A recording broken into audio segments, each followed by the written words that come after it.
Hoje o nosso tema é trabalho e progresso. E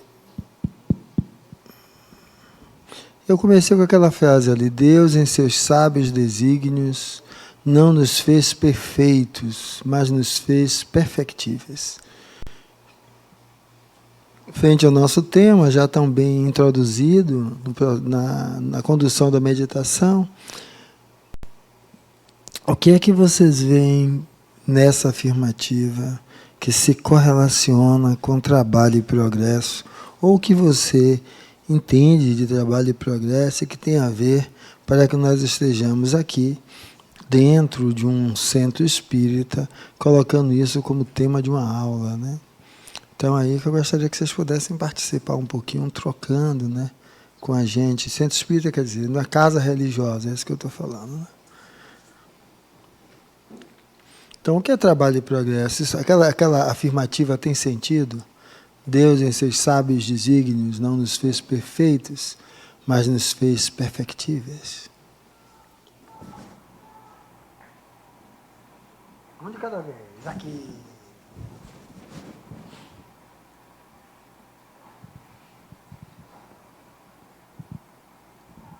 Bom, se trabalho é toda atividade útil, não é, para o próprio ser humano e para a sociedade, para o progresso social, e ela possibilita que nós caminhemos para o nosso progresso espiritual, então acredito que essa frase contempla perfeitamente o tema de hoje.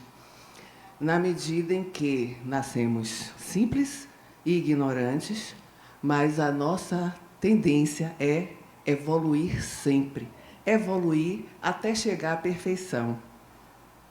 Né? Não sei se eu poderia dizer, será que a gente chegaria à perfeição do maior, de Jesus Cristo? Mas a proposta é essa. Então, a cada dia o ser humano pode se melhorar, buscando evoluir, do ponto de vista não somente intelectual, mas especialmente moral, e no caminho seria em busca da perfeição. Quem mais? É só uma coisa, né? Normalmente eu acho que é interessante, porque a gente começa a trocar como a gente pensa, e já que é como pensa, não há uma verdade de um lado, uma mentira do outro, um erro de um lado e um acerto do outro. Então, eu gostaria que vocês pudessem, de fato, estar participando, só que a participação não pode ser na seguinte perspectiva: eu discordo de fulano. Não, o que você pensa de fulano não é aqui, eu quero saber como você pensa. Certo? Vamos lá, quem mais pode contribuir conosco aí?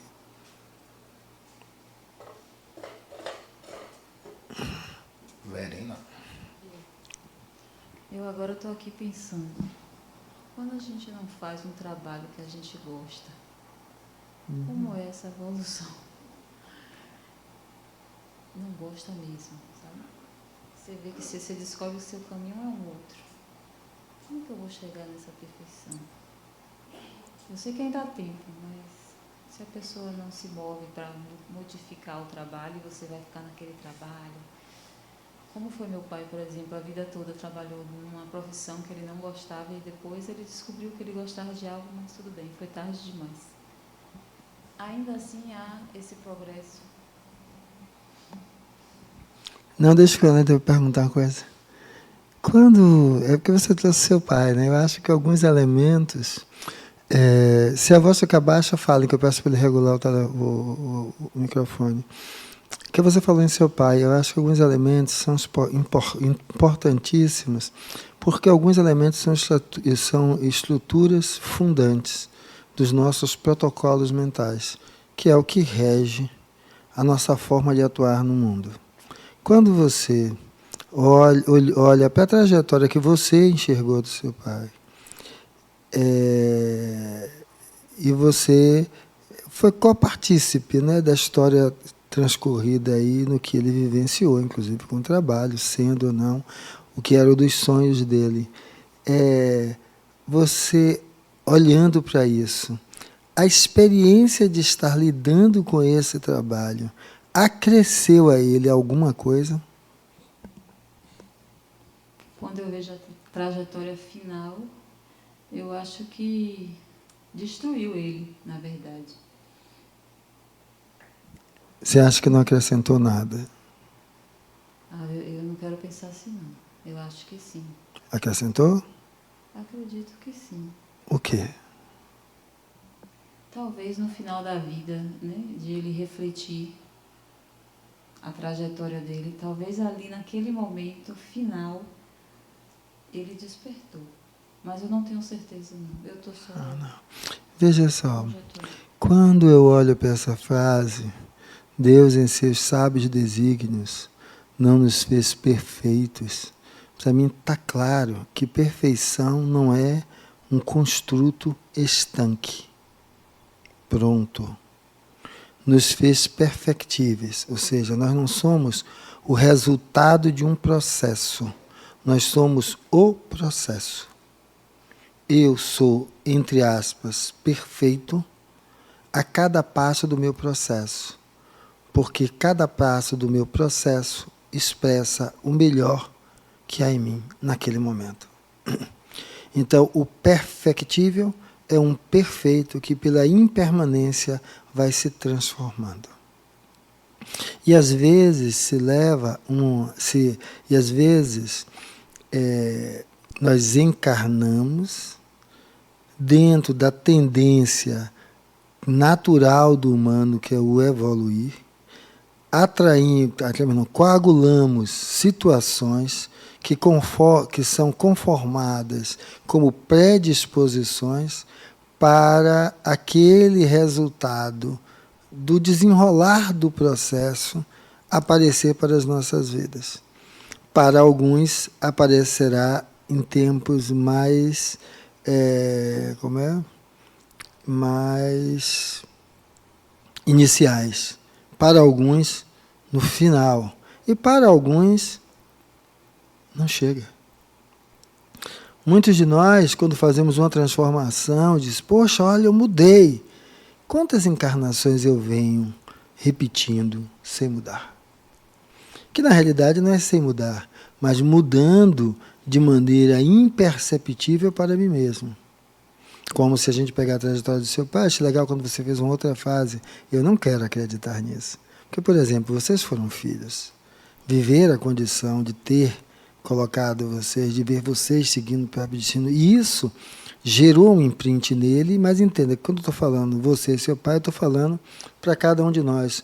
Olhemos para a nossa família enquanto estrutura e possamos perceber o processo de progresso estabelecido nessa estrutura, dessa célula básica da sociedade chamada família, aonde, independente dos dissabores relatados pelas suas molas mestras como pai e mãe, ou por nós, ou por nossos parceiros, irmãos, ou quem estava ali, aquela trajetória traz em si, sim, um progresso. Traz em si um progresso. E como às vezes nós só vemos o perfeito, que é o final, nós não conseguimos enxergar o processo. E só enxergamos depois que aquilo está pronto lá. E isso é algo que retarda a nossa possibilidade de avanço. A necessidade de entender progresso como a permanente impermanência do ser é compreender que a cada passo dado algo se acrescenta. Que, ainda pela ignorância, meus olhos não enxergam, meu coração não sente. Mas algo começa ali aí mudando. E a necessidade de olhar para isso é porque quando eu olho e reconheço os meus grãos, certo? Eu tenho na mão o que depois vai ser um celeiro cheio. E quando eu não faço isso, eu tendo a, não valorizando os meus grãos, valorizar qualquer um que diga que tem um celeiro, como o mestre, o orador, o guia. Eu coloco lá em cima alguém para fazer por mim algo que só eu posso fazer. Porque só eu posso fazer, porque o processo que eu estou falando é o trabalho de permitir a si mesmo ir mudando progressivamente de estágios, tendendo a, estando cada vez em um melhor estado do que pode ser, está propiciando ao meio onde você está uma realidade cada vez melhor do que o que era antes. Que é o que a gente vai ver na nossa sociedade. Hoje vocês acham que está pior ou melhor do que o que era antes? Se alguém tem dúvidas, certo, quanto a isso, veja que homem matar mulher era nada. Hoje feminicídio é visto de outra forma. Um homem, por exemplo, passar a mão, né, numa mulher, isso, ela é que deveria se vestir de maneira mais composta. Isso não é cabível mais, certo? Um cachorrinho vir em cima de mim, eu dar um chute na cabeça dele e ele se debater e morrer ali na frente, nunca foi nada demais. Hoje você pode ir preso, inclusive, por causa disso. Ou seja, a sociedade está mudando os seus parâmetros de olhar as inter-relações eu, tu, eu, isso. E a isso eu atrelo a palavra progresso.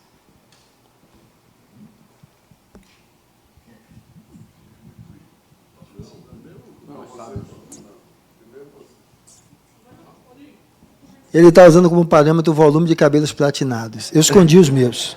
Se for por volume, ele tem menos. Então... boa noite. É porque eu sou estrangeiro. Você é estrangeiro também, né? Você é de segunda? Eu e ele somos estrangeiros. Bom, pegando... Isso é uma colocação que eu faço quando eu reduzo o círculo para a sociedade que nós estamos vivendo. Você fez a pergunta sobre se a sociedade está melhor como um todo. Eu acho que a humanidade está melhor como um todo por conta de todas essas coisas que você falou e que em outros lugares, em outras civilizações, estão, inclusive, bem mais evoluídas do que a nossa aqui. Mas, por outro lado, e não me colocando como velho, mas eu e alguns outros, e você, que estudamos na escola pública, e comecei a estudar na década de 60, 70, eu vi o que se chama de, sem nenhum pudor falso, o que se chama de moral e bons costumes, muito mais evoluído do que hoje. O professor era respeitado, os mais idosos eram respeitados, existia um encaminhamento social mais harmônico, você podia sair na rua, você não era assaltado, por outro lado existiam essas coisas que você falou.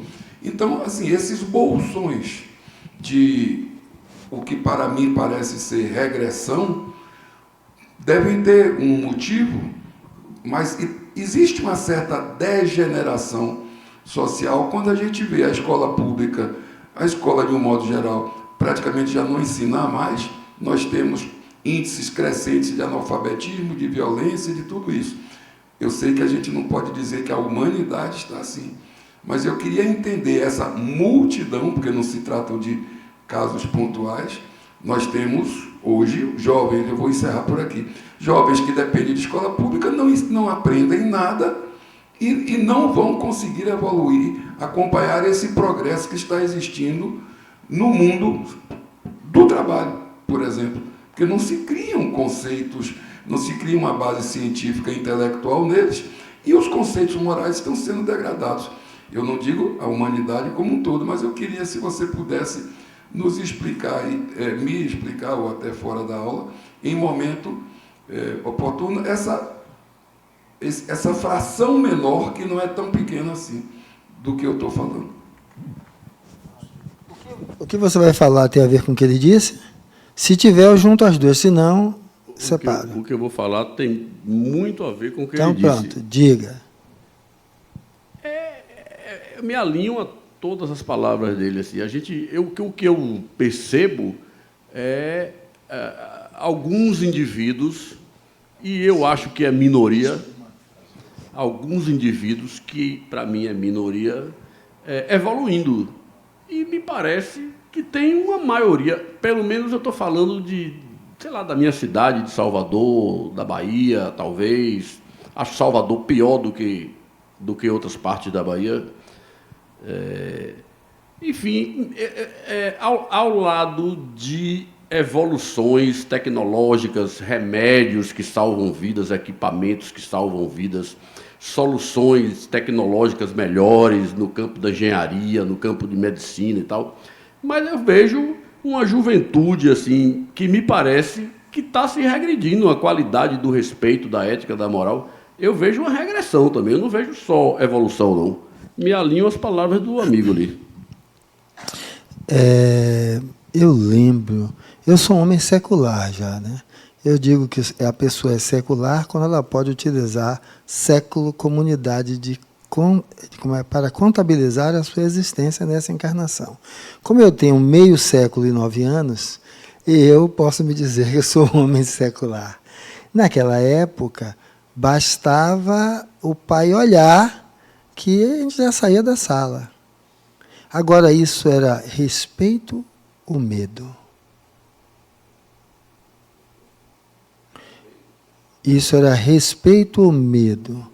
Tá? Porque quando nós vamos falar nisso, por exemplo, o pai ou a mãe levantar e espancar um filho era instrumento de educação. Hoje, se você fizer muito menos do que isso, você vai preso.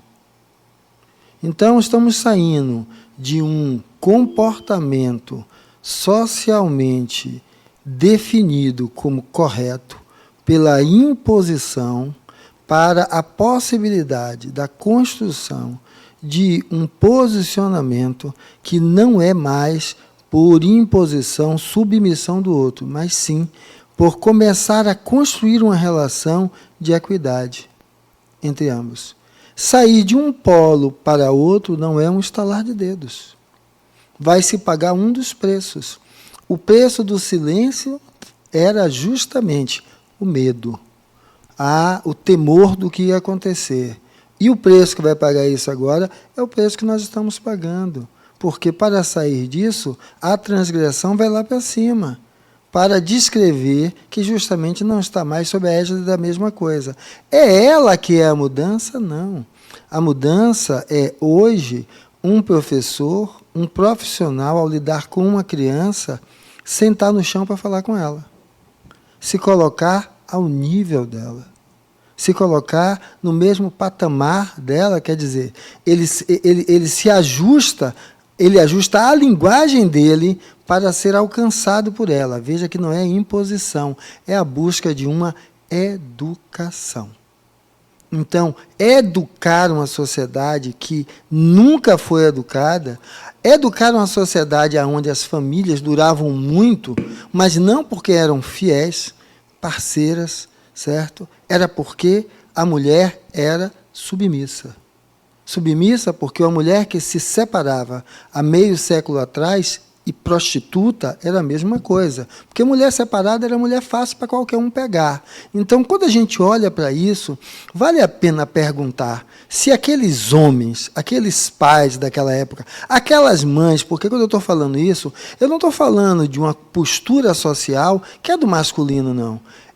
Esse machismo ao qual eu estou me referindo, não é um construto do masculino, é o construto de uma sociedade patriarcal na qual a mulher era algo secundário. E, a partir daí, isso era, inclusive, visto e colocado pelas próprias mulheres. Hoje, estamos caminhando para espaços aonde estamos mudando. E vamos pagar o preço? Vamos. Então, afinal, eu sou respeitado ou eu sou temido dentro de casa? É uma pergunta que eu gostaria de fazer quando eu tinha lá meus 9 anos de idade. Eu posso descrever. Eu temia. Eu temia. Estamos partindo para a possibilidade da sociedade constituída a partir da possibilidade do diálogo. E que é um desafio. É um desafio. Por isso, o contexto de trabalho e progresso é que, para o progresso ocorrer, é preciso um trabalho. É preciso um sacrifício. O sacrifício é a disposição de sair conscientemente da zona de conforto para construir outra ambiência, porque aquela zona de conforto não é mais zona de conforto. E quem vive ainda nesse lugar dizendo que estava tudo tranquilo, certo? É porque ainda está preso àqueles protocolos. Preso àqueles protocolos. Ao contrário, minha filha tem o direito de chegar para mim e me falar qualquer coisa. Qualquer coisa. Eu tenho que sentar e conversar com ela. E a relação de respeito, eu tenho que começar a estabelecer isso com ela a partir do diálogo. E não da imposição. E não através da chibata, certo? Então, eu acho que a sociedade está migrando para uma outra proposta. Que o que nós estamos agora, certo, não é o resultado, não. É a fase que fica claro esse entrave, esse elemento que está aí presente. Tá? Se formos olhar para o trabalho, onde eu coloquei aquela mão ali, aquela mão representa aonde o trabalho ele vem se estruturando entre uma disputa de quem tem o poder, quem tem o dinheiro e quem necessita do trabalho. Aonde deveria ter uma maior equidade.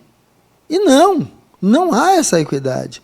Nós ainda buscamos ser os detentores e utilizar os outros como ferramentas. Então, minha empregada doméstica é minha ferramenta. Mas, Fernando, como é que é a ferramenta? Você pega a sua empregada doméstica e a instrui sobre todos os direitos que ela tem? Porque ela, às vezes, mal terminou o primário. Você instrui ela? Aí um amigo vai me dizer, mas, Fernando, eu estou criando, eu não vou criar cobra para me morder. Mas quer dizer que o outro defender seus direitos é criar cobra para lhe morder? Então, estamos saindo de um modelo social falsamente visto como bem azeitado, certo? Aonde as crianças internas de cada um calava, para um modelo onde essas crianças estão tendo voz. Hoje, já é o resultado final? Não. Hoje é a turbulência, porque fez o quê? Aquela criança que não tinha voz, hoje tem voz.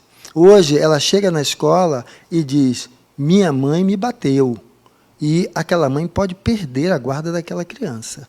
E no passado isso não existia.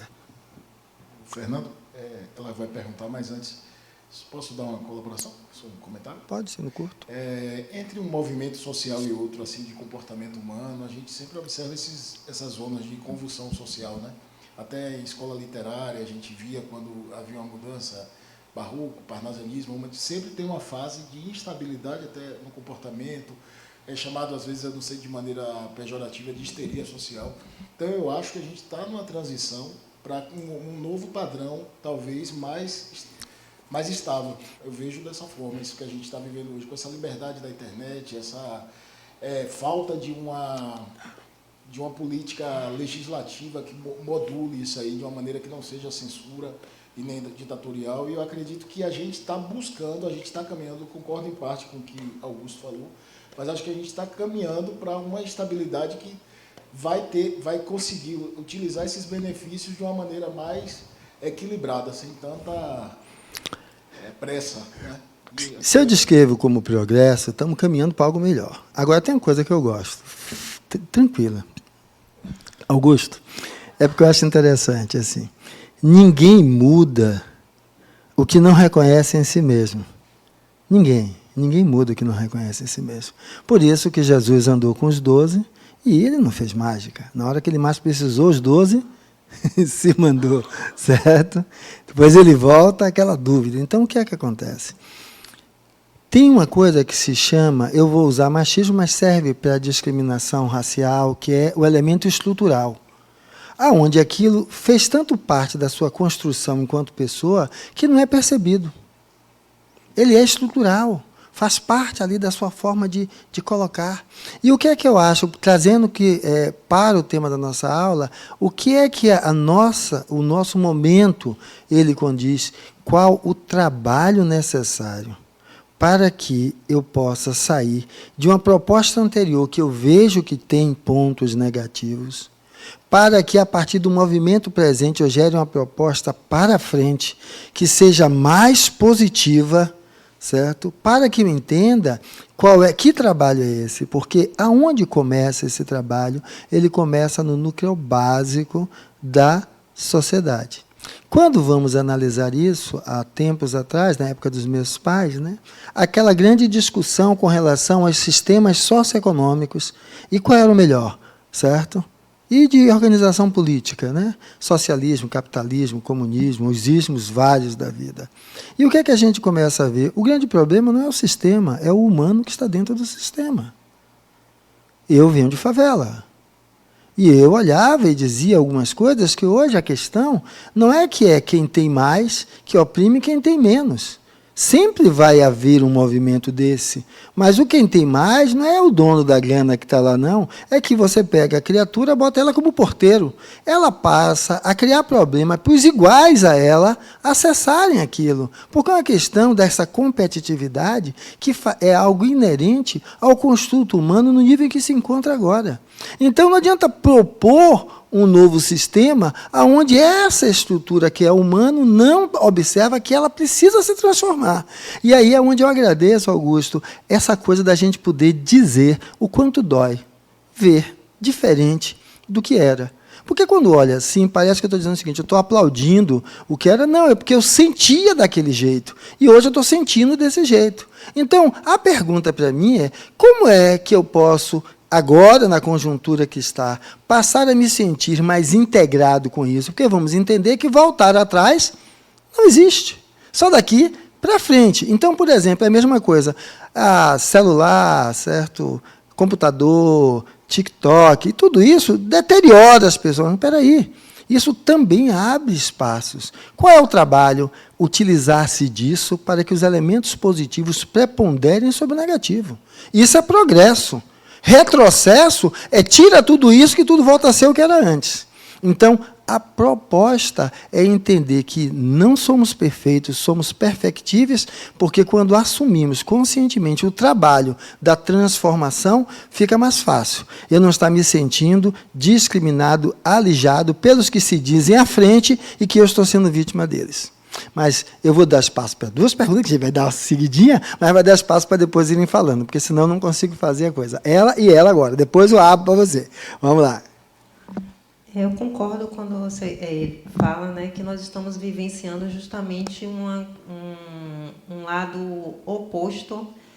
Eu vejo como um extremo, foi até discutido alguns dias atrás em um grupo de estudos sobre isso, porque justamente a gente está vivenciando hoje o oposto da repressão que foi vivenciada anos atrás. Eu não vivi nessa época que vocês citam, mas ouço muito falar, né? Se fala muito sobre isso, que bastava os pais olharem, enfim. E hoje, por exemplo, se fala muito do feminismo, e claro que existem extremos, mas esse feminismo que está aí hoje é resultado, no meu ponto de vista, dessa repressão que havia antigamente, né? Que você citou aí muito bem, dentro dos casamentos, em todas as áreas onde as mulheres eram reprimidas. Mas eu vejo de uma maneira diferente, por exemplo, com relação às escolas.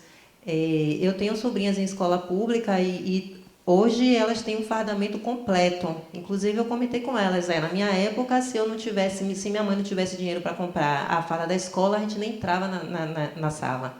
Ou tinha dinheiro para comprar a farda, a camisa, pelo menos, ou você nem tinha direito a ter aula, sendo que é algo garantido pela Constituição.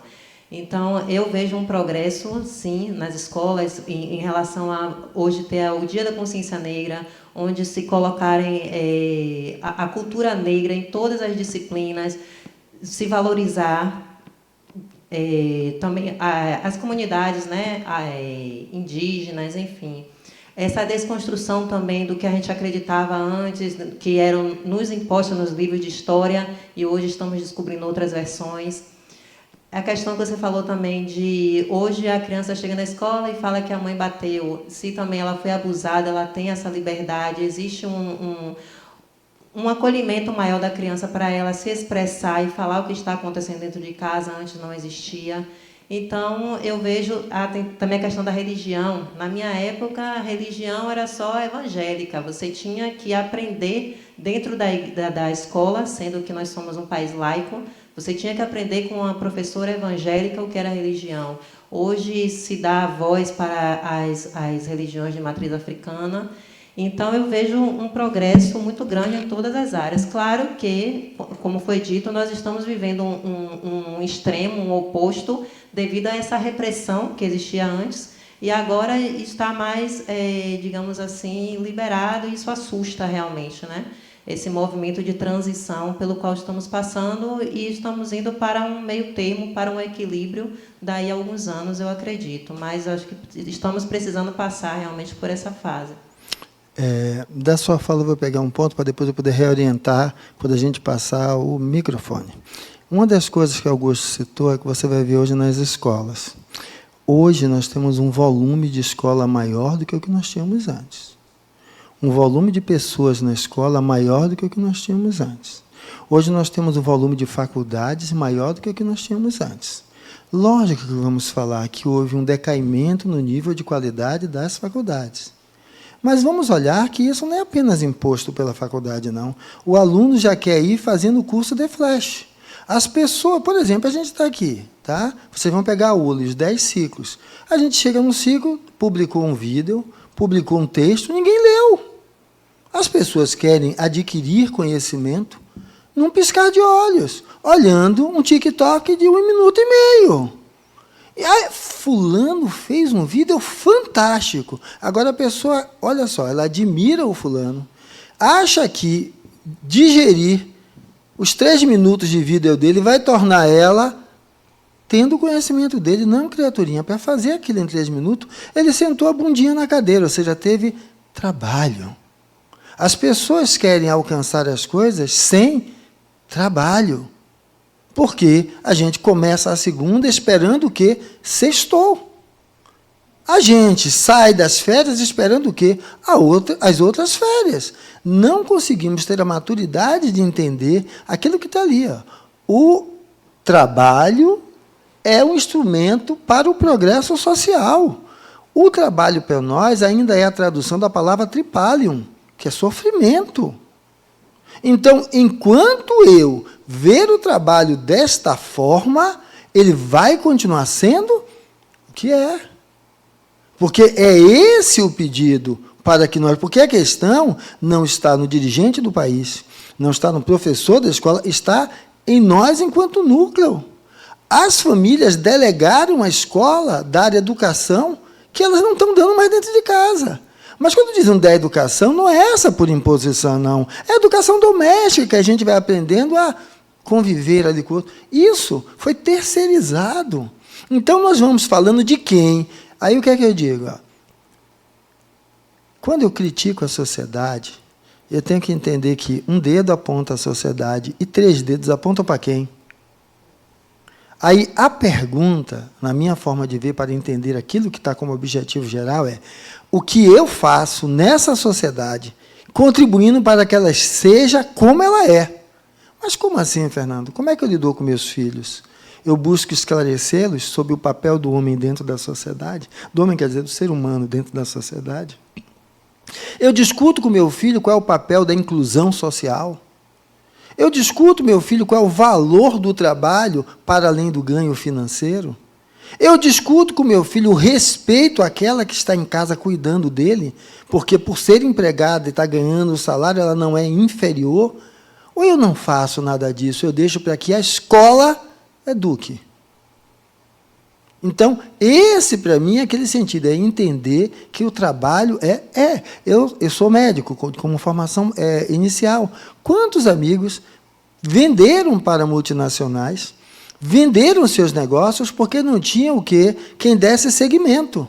Porque a atuação dele no trabalho fazia com que a visão daquele trabalho fosse algo denegrido. A medicina está uma porcaria. Acordar de madrugada, perder meu tempo de fazer isso, ou seja, você constrói uma imagem que para o outro ela é depreciativa. Se ela é depreciativa, ela não é construtiva. E por que você está enviesando só para um lado? A pergunta é como eu estou lidando, porque esse trabalho... E qual é a diferença? Nós estamos aqui em uma casa religiosa, aí todo mundo vem para cá buscando essa elevação, que agora, em termos mais atuais, ser espírito imortal, certo? Viver como espírito imortal. Criatura, tem um período do tempo que você passa na sua vida de maior interação. E esse período se dá no trabalho. Aonde ali, em vez de você se tornar instrumento, ferramenta, para que o outro possa crescer, você não faz isso. Você quer dar o bolo, você quer dar as roupas para o Rio Grande do Sul, mas no seu trabalho você tem uma péssima relação interpessoal com os seus amigos. Uma péssima relação interpessoal com seus subordinados. Uma péssima relação interpessoal com seus chefes. Então, afinal, o que é isso? Você quer ser santo daquele partão para fora? Você só é espírito imortal dentro dessa perspectiva, certo? Logorreica aqui dentro? Ou você está entendendo que quando você abraça um trabalho, é para você buscar dar o melhor de você, no sentido, através daquele trabalho, ofertar ao outro algo de que ele precisa. Porque o trabalho é o elemento que confecciona e fecha a teia social que nos envolve. Que vai desde o cara que está lá na portaria do teu prédio a o dono da empresa.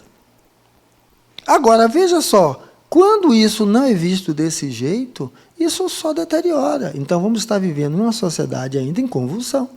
Porque esse nicho do trabalho está sendo perdido.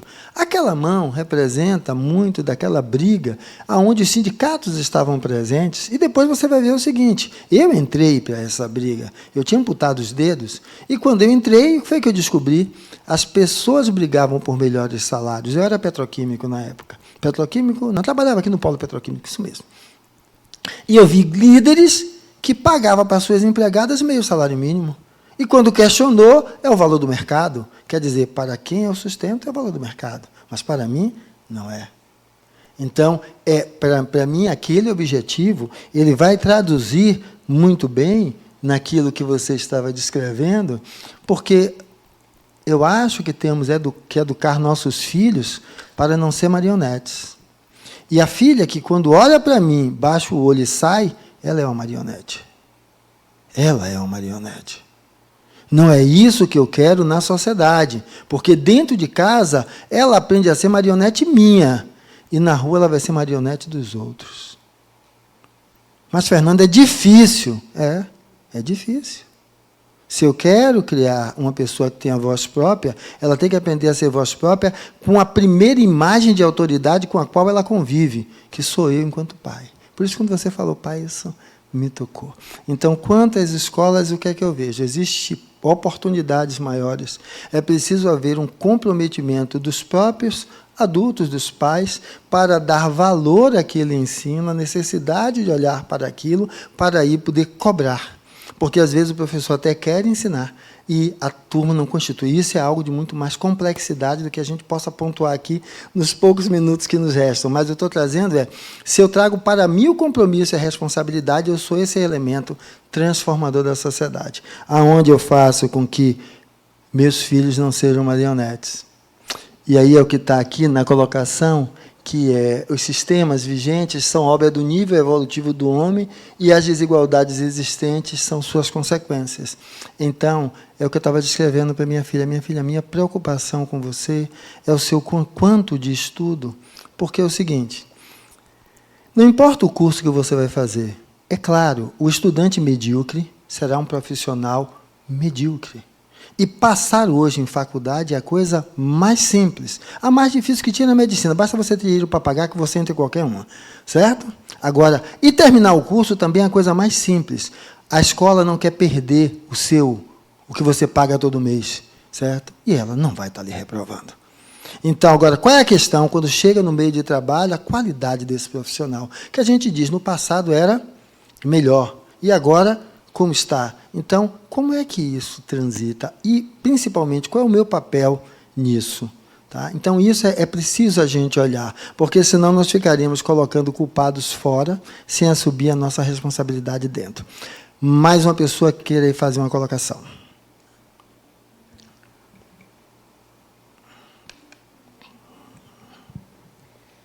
Boa noite a todos. Tentar lembrar. Eu queria puxar um pouco o que os dois senhores falaram. E assim, ao meu ver, você levou para um lado assim, meio radical, né? Nessa questão de é pelo temor ou pelo respeito. Concordo que tem que ser pelo respeito, né? Nesse quesito. Mas, hoje em dia, isso foi se perdendo, entendeu? Não há mais o respeito com os mais velhos. Não tem mais essa preocupação com os idosos, né? A sociedade de hoje deu uma liberdade muito grande para os jovens, isentando eles da responsabilidade e dos deveres. Porque liberdade, não sei explicar agora, não é vou fazer o que eu quero na hora que eu quero. Não, existe deveres e responsabilidades, até porque a gente vive em sociedade, né? Um vai interferir na vida do outro. Então, eu não sei se eles quiseram falar dessa maneira, a regressão está sendo nesse sentido, dos valores, né? Porque a sociedade está evoluindo, a modernidade, a tecnologia, mas eu acho que a moral do homem está distorcida em alguns aspectos. Ok. Eu vou retomar e, a partir daí, eu quero perguntas, questionamentos. O que é que eu posso olhar quando você fala? Primeiro, o que é moral? Conjunto de hábitos e costumes de um grupamento social. Moral é diferente de ética. Antes havia uma sociedade mais cuidadosa ou havia o mesmo contingente ou maior de que só não falava do seu repúdio e da sua revolta porque era castrado? Então, estamos falando do que não tinha voz e agora tem voz, como se não ter voz fosse ser educado. Nós, estou falando como um todo. Então, o que é que eu estou descrevendo? É que o outro é transformado quando ele se educa. Quando ele se educa, ele pode estar aqui ou em qualquer lugar, vai ser o mesmo. Então, o brasileiro gosta de fazer xixi na rua. Mas o suíço não. Você põe o suíço, bota morando aqui no Brasil. Depois de um tempinho, você vai ver alguns deles fazendo xixi na rua. Ou seja, onde o indivíduo mudou porque ele mudou, ou ele mudou porque o ambiente o pressiona, cobra dele. Então, o que eu estou descrevendo, partindo do princípio do espírito, é que eu preciso trazer para a minha responsabilidade. O meu discurso não é de que a sociedade está, certo? A coisa é que eu, por exemplo, lidar com 2 adolescentes mudando a postura não é algo fácil. Porque não há uma sociedade lá e eu aqui, eu faço parte dessa sociedade. Eu tenho que trazer para mim. E aquele silêncio anterior que parecia que estava tudo ok, espera, se não houvesse o silêncio, qual o percentual que isso ia aparecer? Então, vamos entender que havia tudo isso? Havia. É assim? É. Agora, em que percentual? Não dá para eu descrever, mas uma coisa fica clara, é que a forma de eu transformar hoje é eu dar voz e não eu tirar voz. Agora, veja que aquilo que está ali é crucial. É uma necessidade, o trabalho, está relacionado com o nível de evolução. Educar o jovem a ter o que quer e não entender que ter o que quer faz parte de ter limites, porque onde tu fala, eu puxo ela para isso, é que eu pego o jovem e vou dar para ele tudo que eu não tive. Eu não dou o que eu tive, limites. Tá? Eu vou dar a ele tudo que eu puder dar para ele, se um compromisso dele validar e valorizar aquilo que ele está recebendo. Então, veja só, tudo que é dado de graça, não tem graça. Graça de graça não tem graça. Tem graça o que você constrói. O que seu suor faz parte daquilo ali. Então, é mostrar que é através do trabalho e não do presente. Então, vamos dizer o quê? A fala de Augusto, eu sou coeso com ela. Falta compromisso. Mas como é que eu dou compromisso? Retirando o direito de fala? Como é que eu dou compromisso? É voltando a ter que não levantar os olhos para mim? Não. Eu quero dar compromisso dando direito de fala. E dentro do direito de fala, através do diálogo, mostrar que não pode ser aquilo. Mas dar direito de fala não é libertinagem. Então, é como nós transformarmos isso em liberdade e não em libertinagem. Porque já está posto. Já está posto. Não há como voltar atrás. Então, falar que o trabalho tem que estar presente é porque é inevitável esse progresso. E esse destino é imutável. jamais a criança vai voltar a ficar calada. Quantos bolos na mão eu levei? Palmatória. Quantas? Hoje isso é inaceitável. É inaceitável. Minha mãe era até bastante rude. Quanta porrada eu não ganhei, até que eu entendi que o quê? Era a forma daquela época que achava que isso era educar. E não era educar, era me agredir. E na escola também já era permitido um pouco mais atrás de mim.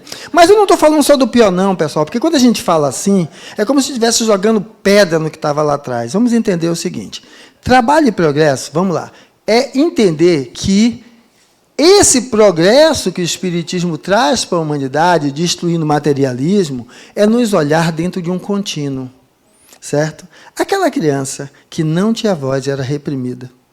Aquela expressão, aquele secto social que não tinha voz era reprimido. Como é que nós vamos falar de espírito e liberdade do espírito quando o nosso conceito de sociedade é pautado na repressão e não pautado em dar ao outro a voz? Eu posso não concordar com você, mas eu tenho o dever de lhe escutar. Tenho o dever de lhe escutar. Não tenho que concordar, mas eu tenho o dever de escutar, porque se eu quero ser escutado, eu tenho que estabelecer a mesma coisa. Aqui muda como facilitador, que eu tenho que estar dando uma ajustada para fechar o nosso tempo e o nosso material. Mas é a relação pessoa-pessoa, ela é estabelecida dentro disso. Então, a partir daí, onde é que está? Como é que eu ensino a meu filho quanto a trabalho? Minha filha pode... Agora estou falando... Quando eu falo minha filha, eu estou falando de maneira nem sempre real, mas hipotética, né? Eu quero ser blogueira. Certo? Porque só vê um lado. Certo? Não, aí trabalho é sacrifício. Trabalho não é tudo caiu do céu. Então, qual é o compromisso? O que é que o trabalho tem que trazer? Quem vai ensinar isso é a escola? Não, sou eu em casa. Então, eu vejo críticas, quando elas fazem, que é fruto do que a gente discutia em casa. Ela está fazendo um cursinho agora, ela disse, meu pai, tinha alguns alunos fazendo a campanha para tirar o autista da sala, porque ele perguntava muito, fazia muito barulho. E ela revoltada com isso. Eu achei interessante ver aquilo. Não estou dizendo nem que era certo nem errado quererem tirar o autista para não estar defendendo nenhuma bandeira nem outra, mas alguém vê que o direito de fala do outro, o direito do outro se inserir, tem que ser respeitado. Está incomodando, então como é que nós vamos ajustar? Veja que buscar ajustar é diferente de eliminar. O nosso modelo social anterior era eliminar. Não era ajustar para adequar, era eliminar. Isso, então, a meu ver, é a necessidade de nós olharmos agora o trabalho não como isso. Certo? Mas a ideia de olhar trabalho a partir disso aqui. Como eu posso fazer do meu trabalho um elemento de crescimento para mim e para a sociedade na qual eu vivo, como Sueli, dentro da fala dela, ela trouxe, né? Para que, então, passemos não agora a apontar os culpados, mas trazer para a gente a resposta da resolução. Oi, meu nome é Monique. E, assim, o que eu queria falar é o seguinte, sobre essa parte do trabalho mesmo, e é uma coisa para a gente pensar. Eu trabalho com educação e eu trabalho com adultos. Eu recebo profissionais, né? Faço orientação pedagógica para esses profissionais escreverem materiais para dar aulas. Não serão eles que vão dar aulas, serão outros profissionais. E aí, nesse processo, eu recebo profissionais de todas as idades e das mais diversas áreas da indústria. Uma coisa que me chama muito a atenção é o comportamento deles quando eles estão achando que são alunos.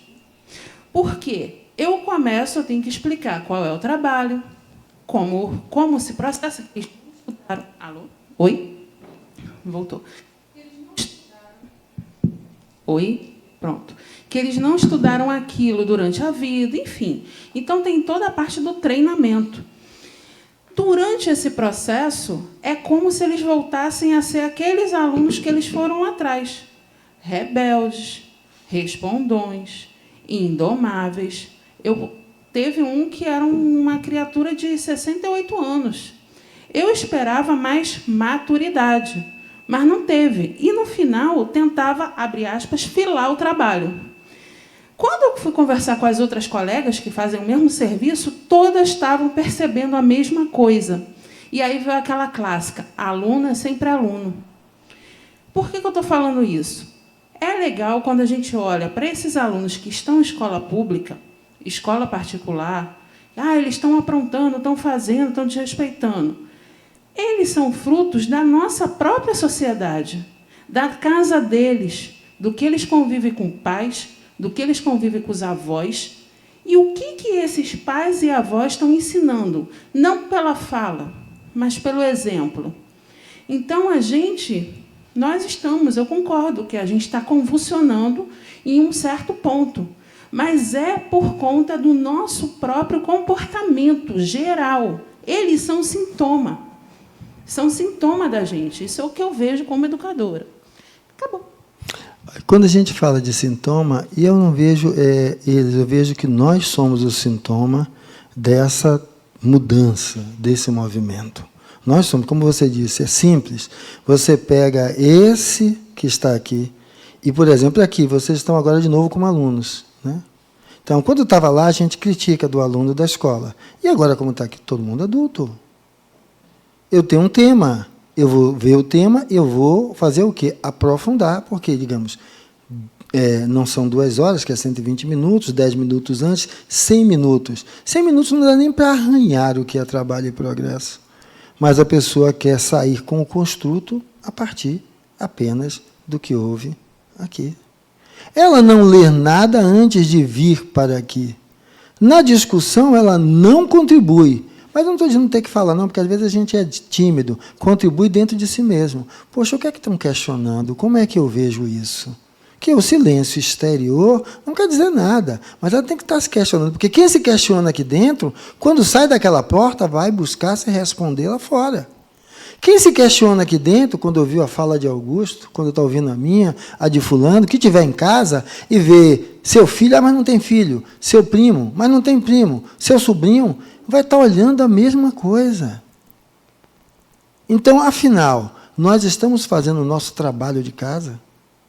Ou aquilo que aparece ali, que são aqueles 2 se degladiando, é nós nos colocando no papel de apontar a sociedade, sem lembrar que os outros 3 dedinhos estão apontando para a gente, que é a fala que você traz aí.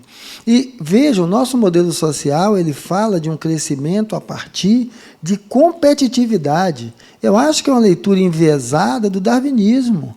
O darwinismo mostra que havia essa competição, por isso havia uma seleção, certo, do mais forte e tudo. Mas veja que não era só isso. Havia cooperatividade. Nenhuma sociedade se conforma sem cooperatividade. Ali é um exemplo de uma célula, que é um movimento de cooperatividade entre microestruturas, as organelas, que quando nós vamos progredindo mais um pouco, evolui para a célula nucleada, onde havia um núcleo ali com um código genético. Isso é uma estrutura mais complexa do que a anterior. Não há evolução na complexidade de uma estrutura, certo? Se não há cooperatividade, é apenas competitividade. São essa mesma estrutura que depois vai se transformar em um tecido, células alinhando-se ali a outra. E quando nós vamos olhar dessa forma, aquela célula que era vista como um tecido, uma grudada na outra, a célula sanguínea, ela não vive grudada a nada.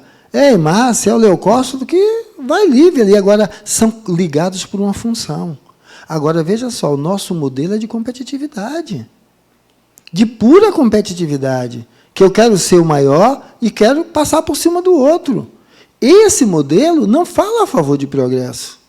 Esse modelo diz que eu tenho que tirar o máximo do meu empregado porque a mão de obra é o que há de mais caro no investimento. Se eu não faço com que meu empregado tenha paixão pelo que está fazendo, eu não consigo ter melhores resultados. E o meu lucro é pífio. Se sustenta até quando? Então, a ideia, quando nós vamos olhar, é que esse princípio, tudo o que existe está em contínua evolução. O universo, os mundos e os seres, tanto animados como inanimados, isoladamente ou em conjunto. Então, a pergunta que serve para cada um. Tudo que, em vez de apontar a sociedade, eu olho agora para meu núcleo familiar. E quem já tem mais cabelo platinado, né, o núcleo já é um pouquinho maior, né? Como é que é isso? Porque eu faço parte disso. Ah, mas meu irmão mora lá, não sei aonde. Mas qual é o ambiente que eu cultivo em casa que, quando eles se interrelacionam, é trocado? Porque eu acho que é preciso que a questão de trabalho e progresso, entender esse processo evolutivo, ele não se dá na ausência de um processo de convulsão. Porque a saída de um ponto para outro vai passar por isso. Simples. O que ela descreveu, certo? É isso. Veja que, interiormente, somos adultos. Era para termos uma postura completamente diferente. Ah, não, mas eu estudo, eu participo. Mas quando alguém pergunta alguma coisa que você acha que é inadequada, como é que você se comporta? Porra, ficar ouvindo... Veja. Não. Aquele que, de fato, busca aprender... Alô? Alguém estava falando com o microfone ligado. Aquele que procura aprender vai ouvir o que o outro fala e buscar tirar dali o que possa ser útil de aprendizado e valor. Mas não tinha valor, eu preciso entender como se constitui aquele estado em que ele está. Porque eu aprendo a partir dali. Mas é uma inércia. Eu aprendo no sentido que eu começo a compreender quais são os protocolos que definem o indivíduo permanecer na inércia. Por quê? Porque em alguma coisa eu estou na inércia também. Quando eu entendo o protocolo do outro, eu posso criar conexões congêneres para entender os meus. Então, aquela foto é o que está num desses quadros famosos, né, que era o dedo do homem e o dedo de Deus. Deus se estica, o homem fica ali. Mas ali, eu trouxe para trazer a ideia de que nós temos que lembrar que somos simples e ignorantes, como estava na fala ali de Sueli, para nos tornarmos complexos e experientes. Só que o complexo e experiente não é nos tornarmos uma estante cheia de livros. Não é se transformar em um hard disk cheio de informações. A questão é sair do simples e ignorante para aquele detentor da sabedoria. O que é a sabedoria? Saber usar o saber. No contínuo do viver. Enquanto eu não sei usar o saber, isso não é sabedoria, é acumular livros na estante. Então a pergunta é, eu que estou mais desperto para todo esse, e eu fiz uma crítica contundente aqui, né? Como é que eu estou me comportando em casa? Aonde eu vejo o elemento estrutural em mim e que eu quero fazer de um jeito, mas faço de outro? Se vocês acharem que vocês não fazem, tinha um apóstolo fantástico que dizia, Paulo, faço muito mais o mal que não quero do que o bem que quero. Então, o que é isso? É reconhecer a sua ignorância, onde você acha que a sua mão já é aquela da sabedoria, e ainda é aquela pequena mão da ignorância que está ali precisando o quê? Ser educada. E quem é um agente de educação para você? É preciso que seja você mesmo. E, nesse sentido, nós somos chamados a poder, então, perceber qual é a ideia espírita. É que eu, enquanto espírito, nessa migração, vou lidando com isso a partir das diversas encarnações que eu vou vivendo. E aí, então, a partir daí, eu vou lidar com o quê? Diversas dimensões existenciais. E é assim que a gente vai evoluindo. Não é um estalar de dedos. Então, eu tenho que assumir que eu, às vezes, estou cristalizado naquilo. Eu acho um absurdo 2 mulheres se beijando na minha frente. E se for minha filha, eu vou expulsar de casa por causa disso? Como é que vai ser isso? Ah, mas para mim está de boa. Sim, e você contrata quem não está dentro da configuração moral do seu modelo social? Ou você entende que cada um é um indivíduo e não um rótulo? Para que você lidar com isso? Não, mas eu não contrato ninguém. No seu trabalho, quando o seu colega tem você respeita a singularidade dele, ou você critica? Para que nós possamos ver, para que você possa enxergar o quanto você ainda está naquela mãozinha pequena, simples e ignorante, mas se comporta como se estivesse naquela mão maior, certo? Porque a idade é do personagem. O espírito está para além disso. E onde é que isso apresenta? Nas relações interpessoais. Então, quer conhecer qual que é um de nós? Vai olhar como é que é no trabalho. Veja se é essa educação toda, se é essa polidez toda.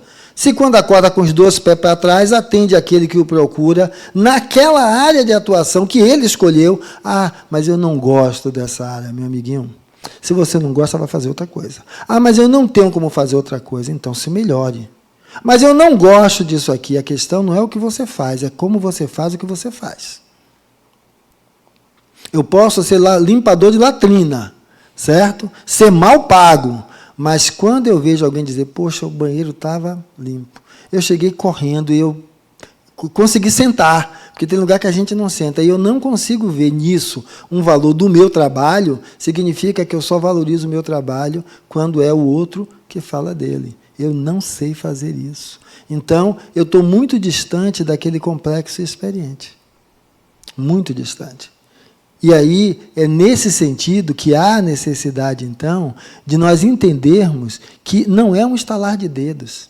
E quando eu citei aqui, mas eu digo qualquer um aqui que tenha ou falado ou pensado e lembrado de como é, certo? Às vezes minha filha fala coisa que dá vontade de apertar o pescoço, certo? Mas resolve? Não. Certo? E às vezes eu até sou mais áspero. O que é que eu tenho que fazer depois? Pô, minha filha, me desculpe. Não era bem daquele jeito. Eu também estou aprendendo. Eu, às vezes, posso fazer isso no trabalho. Eu tenho subordinados, ou pessoas que estão em trabalho comigo, mas no nível hierárquico diferente, e depois, às vezes, eu escorreguei mesmo, eu tenho que chegar e dizer, olha, o negócio pesou. Ou o contrário, quando a coisa fica tensa, eu tenho que chamar para um lugar em particular para poder, inclusive, reclamar sobre aquilo, sem expor a pessoa publicamente, porque isso não é cabível mais, isso é assédio. Então, o mundo vem mudando, vem, as relações profissionais vêm mudando, vem, porque as relações interpessoais vêm mudando. E qual é a mudança? A mudança é que o diálogo começa a ser elemento importante ali dentro. Então, não é fazer aquilo que o outro vai achar que é melhor, é conversar com o outro sobre o que é melhor. Mas, Fernando, você já conversou com o seu parceiro ou parceira? Qual a forma que é melhor? Ou você acha que ela vai adivinhar para você? Ou você vai adivinhar para ela? Vocês conversam entre si? Então, se com quem você dorme na cama você não conversa, conversa com quem mais? Tá? Então, como fazer isso? Como gerar um ambiente aonde seja diferente agora? Por que é que eu botei aquilo ali? Aquilo ali é a escala de evolução desde o Big Bang. Veja, eu que já passei milhares de encarnações, certo? Dentro de um construto judaico-cristão, que vai dizer o seguinte, para todo crime tem um culpado. Para todo culpado merece um castigo. Eu vou apagar tudo isso, porque eu entrei no Harmonia e Augusto estava dando uma aula e dizendo que causa e efeito é uma mente cristalizada em crenças arcaicas. Eu vou mudar só por causa disso? Não vou. Porque isso é estrutural. Isso já vem comigo. Ó. Eu sou fruto de uma sociedade machista, patriarcal. Eu vou mudar isso em um estalar de dedos? Não vou. Então, quando eu entendo que isso é uma escala evolutiva e que eu faço parte dela, eu vou entender uma coisa simples. Não vou ficar apenas culpando os outros. Eu vou entender que eu sou herdeiro de quem? De mim mesmo. Porque, às vezes, nós estamos aqui enquanto indivíduos que percebem a continuidade do eu, ou seja, continua havendo o indivíduo no transcorrer de múltiplas dimensões, mas não consegue entender que ele só é herdeiro dele mesmo. Ele vai culpar o presidente, vai culpar os pais, vai culpar a escola. Rapaz, você é só herdeiro de você mesmo. Aí o meio é o desafio que a vida lhe traz. Como assim? Você diz, ó Pai, eu quero ser capaz de amar. O que é que a vida vai lhe dar? Pessoas com problemas. Para que você vai interagir com elas e permitir que esse amor em semente que há em você se transforme seu modus atuante de ser. Mas o que é que a gente faz? A gente reclama. A gente diz que não quer. A gente diz que são aborrecentes. A gente diz que são velhos chatos com Alzheimer que não lembra de mais nada. Porque desprezou o idoso. O que é que levou nossa sociedade a olhar para o idoso assim? Nós, enquanto pessoas, não validarmos o que o idoso tem a nos trazer. Ah, o idoso tem, sim, um legado secular. Você vai para qualquer Google da vida e vai encontrar boa parte do que está descrito ali. Não vai encontrar emoção, sentimento, mas o elemento histórico está. Mas o que é que está presente ali é o legado, da mesma maneira que com a criança eu vou ao nível dela, com o meu idoso, eu tenho que ir ao nível dele. Minha mãe tem 83. O que aquelas 83 vai mudar? Muito pouco. Ah, mas ela não me acolheu, porque minha mãe era retada. Também, assim, dentro de uma favela, se não fosse, talvez eu fosse um marginalzinho, né? E veja, como eu falei, marginalzinho, isso é um viés estrutural. Mas eu estou lá por causa disso. Rapaz, foi o que ela tinha para dar. Então, se eu achei que ali havia falta de amor, quem é que tem que compartilhar amor para que ela possa também se contaminar e poder me contaminar outra vez que eu volte, ou outro que esteja com ela? Isso cabe a mim. Mas nós queremos o discurso da superioridade que vê a sociedade sem chamar para si. Já que você tem essa consciência, o que você faz, criatura, com você? O que você faz com você? Se você não consegue entender o que você faz com você, fica difícil. Mas esse eu acho que é um dos elementos. A gente acha que tem um espírito. Meu espírito. Não. Você é um espírito, vivendo uma experiência nesse corpo físico.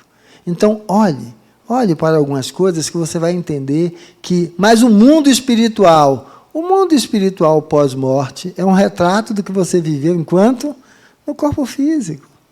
Você acha que vai viver lá o quê? No oásis com 1000 virgens, né? Que é aquela história lá do Islã, certo? E se for a virgem que morreu, como ela vai querer ficar virgem o resto da vida toda?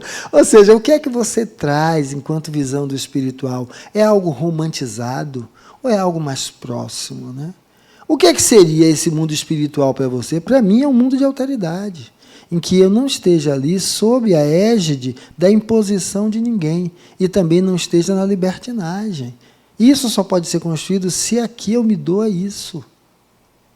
No núcleo familiar, no núcleo profissional. Porque senão eu vou criando a ideia de um espírito puro. Eu não sou puro. Eu não quero o perfeito, porque para mim esse perfeito é panaceia. É panaceia. Eu quero aquilo ali. Eu tenho que saber o que eu tenho de positivo e de negativo. Porque às vezes o que era negativo no momento é positivo no outro. Eu tenho que me conhecer. Eu tenho que olhar para isso, para que a partir daí, então, eu possa lidar com as minhas dores. E lidando com as minhas dores, eu possa responder qual o propósito que percebo nessa minha encarnação. Então, o trabalho que eu lhe perguntei, o que é que você achou de seu pai, né? O que é que ele conseguiu? Ou seja, o que foi que o seu trabalho lhe trouxe? O que é que seu trabalho lhe traz? O que é que sua escolha profissional? O trabalho é algo, ou você é algo que lhe manipula, ou é você que utiliza-se do trabalho? A gente olhar para isso. Porque mesmo que você não fale, em uma linguagem não verbal, você passa isso para os seus, para as pessoas com que você está. Você possa perguntar a você qual é o planejamento espiritual no qual você, ego, está inserido. Mas como fazer isso, Fernando? Aqui a galera já tem um pouquinho mais, né? Tem alguns ali mais jovens um pouquinho. Vai olhando momentos e pontos cruciais de sua vida. Vai pegando cada um deles. E tente construir uma linha do tempo. Tá? E veja para onde isso está apontando. Para que você tenha uma noção daquilo ali. Ó. Planejamento espiritual é o quê? Essa encarnação aponta para algo que eu preciso o quê? Conhecer, integrar e transformar em contínuo, como quem aprende a dirigir carro. Então, é preciso agora, como fazer? Faça isso. Então, veja onde estão os seus perrengues. Ele vai mostrar isso para você. Veja onde estão os seus estigmas. Isso vai mostrar. Que estigma?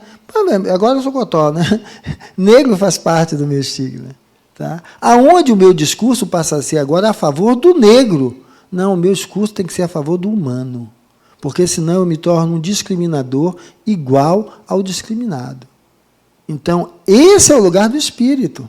Aonde o trabalho a ser feito é esse. Aonde no trabalho eu tenho que ser o quê? Não, eu tenho que ser bom, certo? Para com os meus subordinados. Não, eu tenho que ser bom para com o meu chefe escroto. O canalha promove todo mundo, só não a mim. Eu quero que ele se lasque. Não, ao contrário. Se eu estivesse no lugar dele, para ver alguém que é bom e não fazer isso, eu precisava estar vivendo alguma distorção, né? Eu precisava estar em desequilíbrio. Então, quando eu me digo em equilíbrio e olho para alguém em desequilíbrio, qual deve ser o meu vetor, certo? De fluxo de energia fluídica? Para derrubar o outro ou pelo despertar do outro? Para que a gente comece, então, a ter uma noção diferente e possa responder qual a importância da sua atual profissão na sua trajetória. Qual a importância da sua atual forma de viver na trajetória do espírito que é você. Então, enquadre o trabalho nisso. Seja o trabalho profissional, seja o trabalho voluntário, e o trabalho, como colocamos aqui, no sentido até de minha atuação dentro do meio social, em que eu vivo. Porque talvez você consiga encontrar aquilo ali, ó, o trabalho dos seus sonhos, não é isso? Aí em cima tem escrito o quê? O que você... Na parte azul em cima, deve estar distorcida ali está melhor. O que você ama fazer, certo? Depois tem o quê? O que você faz bem. E depois o que você faz para ganhar seu sustento. Então, é preciso. Mas, Fernando, eu só tenho isso para fazer. Se eu só tenho isso para fazer, que é para ganhar meu sustento hoje, eu tenho que fazer com que o que eu faço, eu faça bem. Faça bem feito. Eu tenho que fazer com que aquilo que eu faço bem feito, eu ame fazer. Mas eu não gosto de estar limpando latrina. Mas eu gosto quando eu vejo que aquilo está bem limpo. Eu amo ver que aquilo foi bem feito por mim. Ou seja, veja quais são os seus parâmetros para validar a eficácia, a eficiência sua no seu trabalho, para que você possa amá-lo. É porque amando aquilo é que você vai ver o seu potencial e dizer, não, eu não quero ser mais lavador de latrina, eu vou fazer um curso, eu vou fazer outra coisa. Agora, alguém passou a vida inteira sendo lavador de latrina reclamando disso. Precisa reclamar de si mesmo, que não foi capaz de se desafiar, ficava na zona de conforto. Era mais fácil ficar ali do que sair daquele lugar. Então, e quando eu estou falando isso, não é demérito para ninguém, não. Nós, às vezes, ficamos. É só para que nós possamos entender que romper a linha de sextou é ser capaz de olhar para o trabalho como algo que transforma, mas que cobra de mim um preço. Toda transformação tem um preço. O preço é o sacrifício. Porque quando eu consigo encarar o sacrifício, aquela parte do meio, o trabalho de meus sonhos, eu vou dizer que o que eu vivi foi o trabalho dos meus sonhos, durante aquele tempo, porque me deu tudo o que eu precisava. E agora eu estou em outra coisa, porque me deu tanto que eu precisava, que eu utilizei ele como mola propulsora para me levar para outro lugar. Eu não me contive naquele lugar. E aí, então, a partir daí, é que, para mim, qual é a sua postura frente ao trabalho, ao que a vida apresenta para você.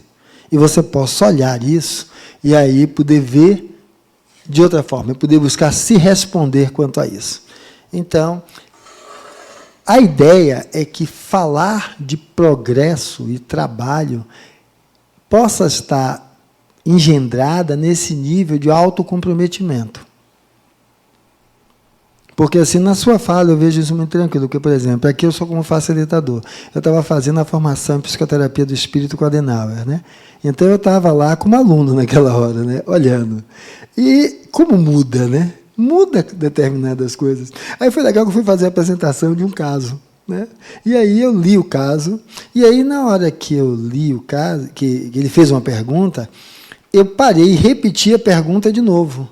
E a pergunta dele foi: por que você está repetindo a pergunta? E eu respondi da maneira mais clara. É porque quando a gente tem dúvida, a gente precisa de tempo para raciocinar. A gente repete a pergunta para ganhar esse intervalo mental de formulação da resposta. É o que? O papel do aluno, né? É o aluno que está ali naquela hora, né? Aí fala, porque expor-se ao questionamento do outro vai dar esse frisson. E a gente faz aqui a peça de teatro na Semana Espírita, toda vez que eu subo ali, já são 17 anos, dá o mesmo friozinho ali na barriga, né? Então, como é que é isso, né? A gente poder agora, então, reconhecer, quando eu gosto daquela imagem daquele espírito como está ali, sombra e luz, né?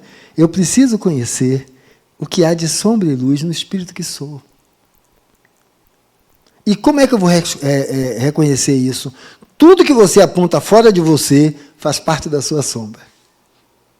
Mas, Fernando, eu já analisei isso, então você já sabe o quanto do que você aponta fora de você faz parte de você. Então, na hora de você se colocar, não diga, os professores da escola fazem isso e isso. Não. O que é que faz parte de você, certo? Eu vejo a dificuldade que é fazer isso. Eu trago para mim. Então, esse é o elemento, a meu ver, grande elemento de transformação. Porque eu consigo, a partir daí, determinar quais são as ações que eu preciso realizar para que minha realização profissional se concretize. E aí, qual é a realização profissional? O que é que eu quero enquanto realização profissional? Agora a sobrevida aumentou, né? A gente está chegando aos 85 ainda com gás. Porque quando eu tinha 10 anos, há 50 anos atrás, alguém de 45 anos já tinha cara de velho. Já tinha cara de... Tem uns encartes, né? Dizendo, idosa foi atropelada. A mulher tinha 45 anos. Né? Então, quando a gente vai olhar, o que é que está mudando? Como é que eu estou fazendo isso? Tá? Agora, ou seja, daqui a mais, vamos botar 6 anos, elas já terminaram a faculdade, estão tocando a vida dela. E o que é que eu vou fazer da minha vida? Síndrome do ninho vazio, normalmente mais comum nas mulheres, né? Os homens não têm essa síndrome. Tem um outro elemento aí presente. E a questão é, que trabalho eu estou constituindo para que eu tenha onde empregar o meu tempo de forma útil para mim e para a sociedade? Nessa fase. Certo? Como? Aonde eu estou o elemento que pode contribuir com tudo isso e fazer com que essas coisas ganhem, então, uma outra dimensão. Então, como vocês acham que é possível nós olharmos para o elemento trabalho, nos enxergando, e aquela mudança que a gente falou aqui, eu fui bem contundente quanto à repressão, eu tenho que olhar em mim. O quanto Fernando é meio repressor com a filha, o quanto é meio repressor com a mulher, o quanto em algumas coisas a minha fala ela é extremamente subjugadora, né? Então eu tenho que olhar para tudo isso e poder perceber. Então a grande pergunta é, como é que nós podemos olhar então para a questão do trabalho e poder modificar, transformar isso, né? Isso é uma pergunta para vocês, ou seja, como é que a gente pode mudar isso? Agora eu quero uma fala onde você se implique, né? Porque eu posso dizer assim, o país vai melhorar no dia que o presidente for um homem íntegro e todos os seus subordinados deixarem de roubar. A fala é linda, né? Só que você pode dizer, Fernando, você está ainda acreditando em Rapunzel. Eu vou dizer, tô. Então vamos para uma outra... Como é que a gente coloca isso? Também eu posso dizer, não, no dia que os cidadãos brasileiros conseguirem ser capazes de não apenas depositar o voto na urna, mas seguir rigorosamente todas as promessas daqueles em que eles votaram, esse país vai mudar. Isso também é mais um discurso externo. Como? De prático? O quê? Aonde você vê isso? Ou seja, como então olhar para trabalho e progresso lhe ajuda a se entender como espírito imortal. Como olhando para isso, você pode trazer para você uma proposta que permita você enxergar a função do trabalho no progresso seu enquanto espírito.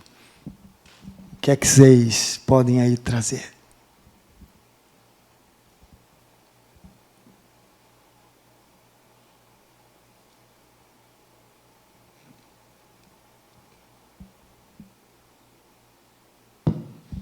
Silêncio sepulcral. Não, vamos lá, pessoal. O que é que a gente pode fazer? O que é que vocês sugerem? Né? O que é que vocês trazem? Eu digo que a partir de vocês que é a realidade, né, que você está vivendo.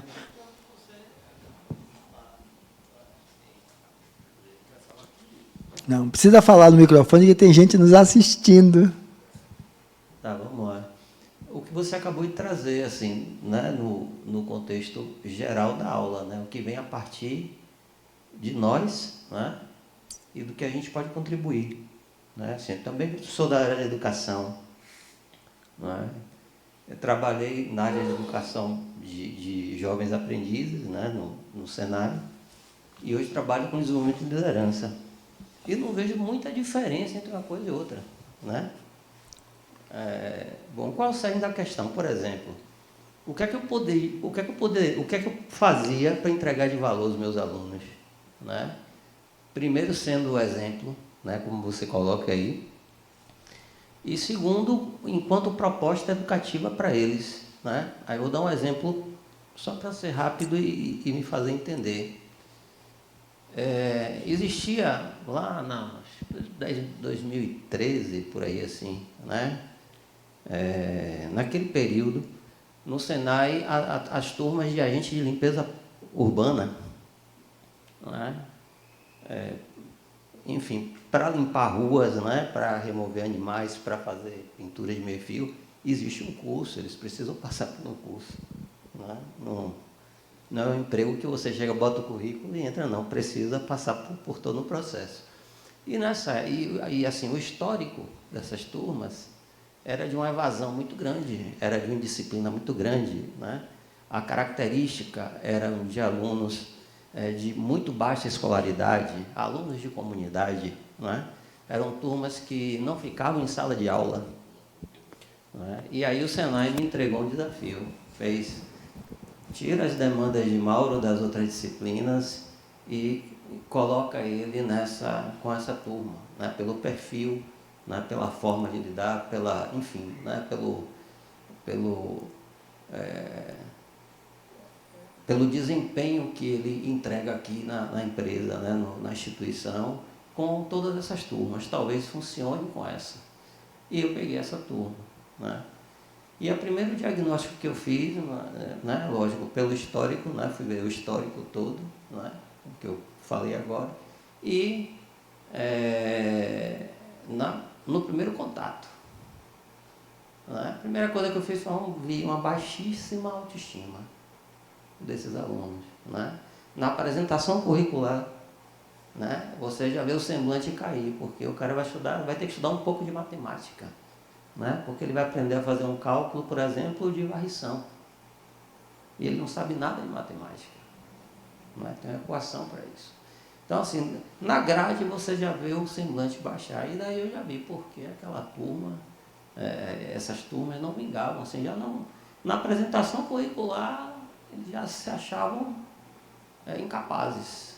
Né? Poxa, nem para isso eu sirvo. Né? E já nessa primeira aula, lógico, né? Com a primeira turma, eu fiz uma pergunta, assim, para eles perceberem o valor do trabalho deles, né? Aí eu perguntei, vocês conhecem a importância do trabalho que vocês fazem para a sociedade? Né? E aí eles ficaram calados, como nós ficamos agora, né? Calados. Né? E eu perguntei para eles, vocês sabem a importância de um médico para a sociedade? Aí todo mundo falou, não, médico é o maior patamar, né? É a melhor profissão, eu nunca vou conseguir ser um médico. Pois bem, vocês desempenham a mesma função, né? Vocês prevenindo doenças, epidemias e tudo, ao fazer um trabalho de limpeza urbana, vocês vão fazer, tá? O médico na outra ponta, na grande maioria das vezes, ele é de ação, como é que se diz? Corretiva. Né? Ele pega o cara doente e tenta recuperar. A maioria das vezes. Né? Então, assim, vocês têm um propósito muito parecido. Né? O de vocês aparece muito menos porque são de prevenção. Né? Então, assim, entregar propósito, entregar valor, fez toda a diferença para essa turma. Né? E a gente conseguiu, né, com essa experiência lógico, além da grade curricular, trazer outras questões, como que a gente viu aqui, né, falar de valor, falar de propósito, né, mostrar que não era tão difícil assim, né, assim, convidar a se desafiarem a participar do processo, né, de comparecer às aulas, né, de estarem presentes porque não ficavam em sala de aula, o histórico era esse, né, saíam toda hora antes para beber água, para ir no banheiro, aquela coisa, né. Tanto que nesse primeiro dia, a fiscal de corredor, né, Pergunta, professor, foi que houve? Eu digo, o que houve como? Esses meninos não ficam em sala de aula, eles assistiram só aula durante a manhã inteira. Saíram no intervalo e retornaram na hora certa. Foi o que o senhor fez. Então, é esse papel exatamente do que eu posso fazer para contribuir. Eu vejo a resposta mais ou menos por aí, contextualizando essa experiência. Tem uma coisa, Mauro, que veja só. Vamos fazer o seguinte, temos problemas, a gente vai fazer o quê? Chama Mauro que ele resolve. Certo? Não, brincadeira, Mauro, à parte, eu estou falando isso, quer dizer, lógico, o seu relato é extremamente rico. Eu estou falando isso porque, olha só, lógico que eu não estou falando de Mauro, mas assim, como eu posso dar o melhor de mim? Porque o que eu vejo do seu relato, eu estava dando o melhor de mim em frente com aquela turma. Eu posso dar o melhor de mim no momento que eu começo a reconhecer quais as máscaras que eu uso. Quais as máscaras que eu uso frente àquele colega, trabalhador, que é parceiro meu, que é difícil de lidar? Eu taxo ele de incompetente? Quais são as máscaras que eu uso? Mas, Fernando, não usa máscara? Usa, todos nós usamos máscaras. Para o convívio social, elas são necessárias. Agora, a questão é quando você se cristaliza nela. Então, você olha para todo mundo do mesmo jeito, que é a mesma máscara. Então, identifique as suas máscaras, para que você possa perceber quem é esta criatura, ou seja, quem sou eu, vai estar descrito em como eu vivo. E como é que eu preciso fazer isso? É quando eu preciso agora reconhecer quais são as minhas máscaras, e como é que eu faço isso? Quando eu gero um olhar crítico sobre mim mesmo, utilizando essas máscaras. Quem era eu como professor? Qual a condição? Quem sou eu como aquele prestador de serviço? Quem sou eu frente à minha empregada? Olhar para isso, para que eu possa identificar a primeira questão, que a mudança da turma foi possível porque eu mudei. Em vez de cobrar da turma, ou fazer o contrário, impor à turma, ninguém sai mais no corredor. Eu mudei. Eu fiz um outro movimento. Então, como poder fazer esse movimento dentro de si? Reconheça as suas máscaras que você utiliza. A partir daí, você vai fazer o quê, então? Você vai fazer com que você se aproxime do que seja isso aqui, ó. Essa condição do perfectível que Sueli comentou, na fala dela inicial, né? Eu, espírito, parará, tarará, fala desse status aqui. Esse status ele vai sendo integrado a partir das experiências que são vividas por mim, aonde com olhar crítico sobre elas, eu vou perguntando qual é a melhor postura que eu posso ter. E aí, veja, eu, enquanto espírito, aprendendo na trajetória da encarnação, através das múltiplas funções que eu vou exercendo, a me tornar o quê? Alguém melhor, interferindo e transformando minha vida, porque o progresso social só se dá pela educação, que dispensa leis rigorosas. Não é imposição. É a educação que leva o outro a reconhecer o seu valor, e, a partir do seu valor, o seu compromisso, desse compromisso, para com que propósito? Então, esses são caminhos que nos ajudam a poder olhar agora para trabalho e ver que a questão da problemática social não é uma questão de estômago, porque é uma questão de despertar, porque senão a gente vai dizer que isso aqui é evolução, onde está terminando, né?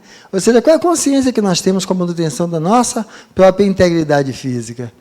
Qual é a consciência que nós temos da nossa, desse nosso processo de enclausuramento? Então, sai daqui para ficar preso na telinha do computador. Eu reclamo do meu filho, mas eu estou fazendo algo parecido de uma outra forma. Então, a ideia é que eu entenda que lidar com isso não é uma questão de estômago. A mulher está pedindo esmola e a outra está passando ali, passando, né? Não é o que a gente termina fazendo? Isso já faz parte, sempre vai ter gente ali.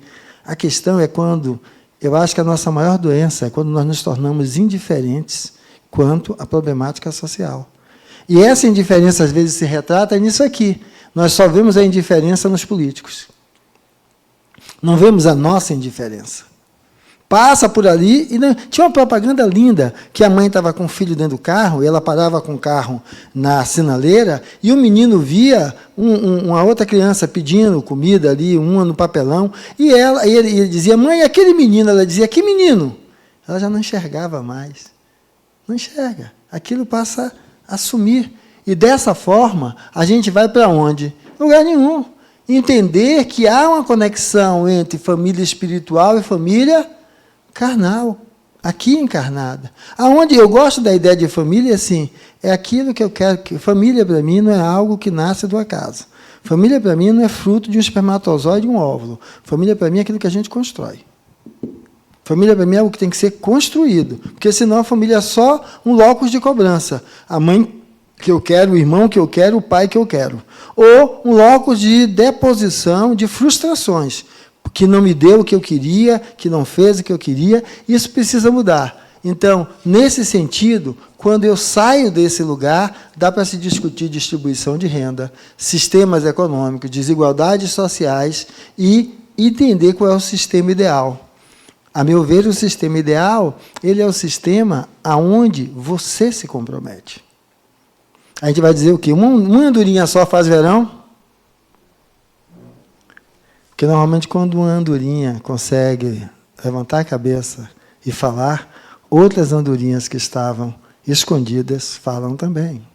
Tem uma criatura fantástica que fez isso, chamada Mahatma Gandhi. Através da não-violência. Uma outra criatura, utilizando o mesmo movimento dele, fez outra coisa linda. Martin Luther King. Eu tenho um sonho. Eu tenho um sonho. E ele não falava da libertação do negro, ele falava do respeito às pessoas. E veja que existe um dia lá nos Estados Unidos em homenagem a ele, que é feriado. É um negro. Não é um negro, é uma pessoa que falava de direito de pessoas, para não estarmos dentro de um construto sectarista igual ao qual nós achamos que estamos sendo discriminados e envolvidos.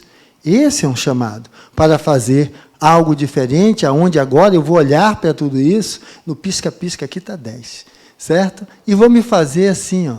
Eu tenho que fazer a diferença.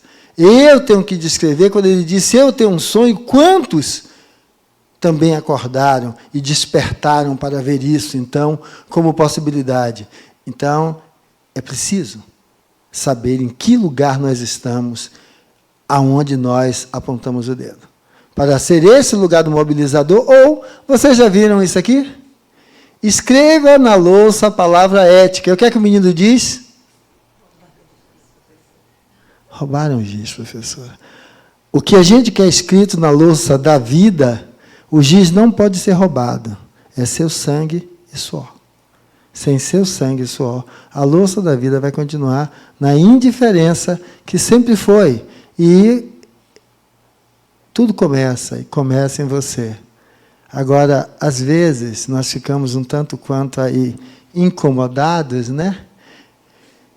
E essas normas éticas, já que já está aí há 2 milênios, poucos são os que a compreendem e ainda menos os que praticam. Dizem o Espírito do Senhor. É uma fala bem evangélica. Uma coisa simples. Amai-vos uns aos outros. Eu vou abrir. Amai-vos uns aos outros. Cadê?